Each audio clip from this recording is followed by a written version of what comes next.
부동산 경매에서 임차인을 확인할 때 가장 먼저 보는 것 중 하나가 바로 전입신고일입니다. 전입신고는 매우 중요합니다. 왜냐하면 임차인의 대항력, 배당 가능성, 낙찰자가 인수해야 할 위험을 판단할 때 전입신고일은 중요한 기준이 되기 때문입니다. 그래서 경매를 처음 공부하시는 분들도 매각물건명세서나 현황조사서, 전입세대확인서 등을 보면서 임차인의 전입일자를 먼저 확인합니다. 그런데 여기서 조심해야 할 부분이 있습니다. 전입신고가 되어 있다고 해서 무조건 진정한 임차인이라고 단정해서는 안 됩니다.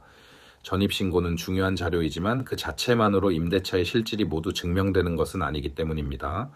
부동산 경매에서 임차인을 볼 때 중요한 것은 단순히 서류에 이름이 올라와 있는지가 아닙니다. 그 사람이 실제로 그 부동산을 임차했는지, 보증금이 실제로 오갔는지, 그 집을 실제로 인도받아 점유하고 있었는지, 생활 흔적이 있는지, 그리고 제출된 서류와 현장 상황이 서로 맞는지를 함께 보아야 합니다. 대항력도 마찬가지입니다. 많은 분들이 대항력을 이야기할 때 전입신고만 떠올리는 경우가 있습니다. 하지만 대항력은 전입신고만으로 끝나는 문제가 아닙니다. 주택임대차에서 대항력을 판단할 때는 주민등록, 즉 전입신고와 함께 주택의 인도, 다시 말해 실제 점유 여부가 함께 문제됩니다.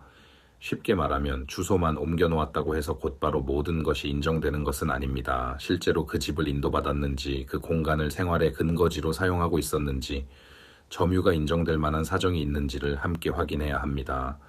예를 들어 전입신고는 되어 있는데 현장에 가보니 생활 흔적이 거의 없다면 어떨까요? 우편물도 없고 공과금 사용 내역도 거의 없고 주변에서 실제 거주 사실을 확인하기 어렵다면 그 전입신고만으로 안심하기는 어렵습니다. 반대로 가족이나 친인척 관계에 있는 사람이 임차인으로 되어 있다고 해서 무조건 가장 임차인이라고 볼 수도 없습니다. 실제로 보증금이 오갔고 계약 경위가 자연스럽고 그 집에서 실제로 생활한 흔적이 있으며 서류와 현장 상황이 서로 맞는다면 진정한 임차인으로 볼 여지도 있습니다. 결국 중요한 것은 하나입니다. 전입신고가 있느냐 없느냐만 볼 것이 아니라 임대차의 실질이 있었는지를 보아야 한다는 것입니다. 여기서 실무적으로 꼭 확인해야 할 부분은 몇 가지입니다. 첫째, 실제 점유 여부입니다. 임차인이 그 집을 실제로 사용하고 있었는지, 현관문 주변의 흔적, 우편물, 택배, 공과금, 관리비, 주변 진술 등을 통해 확인해야 합니다. 둘째, 보증금의 실제 지급 여부입니다. 임대차 계약서에 보증금이 적혀 있다고 해서 그 돈이 실제로 오갔다고 단정할 수는 없습니다. 계좌이체 내역이 있는지, 현금 지급이라면 그 출처와 지급 경위가 설명되는지, 영수증이나 관련 자료가 있는지를 함께 보아야 합니다. 셋째, 서류 사이의 일치 여부입니다. 임대차 계약서, 전입신고일, 확정일자, 현황조사서, 매각물건명세서, 관리신고 내용이 서로 맞는지 확인해야 합니다. 어느 하나의 자료만 볼 것이 아니라 여러 자료를 서로 비교해야 합니다.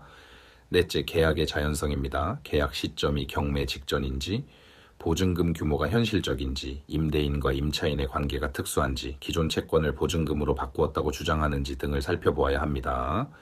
이런 사정들은 가장 임차인을 의심하게 만드는 단서가 될 수 있습니다. 하지만 다시 강조하지만 의심은 출발점일 뿐입니다. 의심이 있다고 해서 바로 가장 임차인이라고 단정해서는 안 됩니다. 반대로 전입신고가 있다고 해서 바로 진정한 임차인이라고 단정해서도 안 됩니다. 부동산 경매에서 위험한 판단은 늘 한쪽으로 단정하는 것입니다. 전입신고가 있으니 무조건 보호받겠지.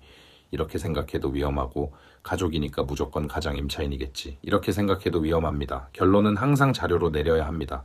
전입신고, 실제 점유, 보증금 흐름, 생활 흔적, 계약 경위, 서류의 일치 여부를 종합해서 판단해야 합니다. 부동산 경매는 단순히 싸게 낙찰받는 기술이 아닙니다. 권리관계를 읽고 위험을 구별하고 그 위험이 실제로 낙찰자에게 부담되는지를 판단하는 공부입니다. 특히 임차인 문제는 낙찰 후 명도, 배당, 보증금 인수 여부와 직접 연결될 수 있기 때문에 더 신중하게 보아야 합니다. 오늘의 핵심은 이것입니다. 전입신고는 중요합니다. 하지만 전입신고만으로 진정한 임차인이라고 단정해서는 안 됩니다. 전입신고는 출발점입니다. 그 다음에는 실제 점유가 있었는지, 보증금이 실제로 오갔는지, 생활 흔적이 있는지, 서류 내용이 서로 맞는지를 확인해야 합니다. 부동산 경매에서 중요한 것은 서류 하나만 보고 안심하는 것이 아닙니다. 전체 자료를 연결해서 그 임대차가 실제인지, 낙찰자가 부담해야 할 위험이 있는지를 판단하는 것입니다. 결국 부동산 경매는 싸게 사는 것보다 위험을 정확히 읽는 것이 먼저입니다. 전입신고만 보지 마십시오. 그 뒤에 있는 점유, 보증금, 생활 흔적, 서류의 연결관계를 함께 보아야 합니다. 그것이 임차인 권리 분석의 출발점입니다.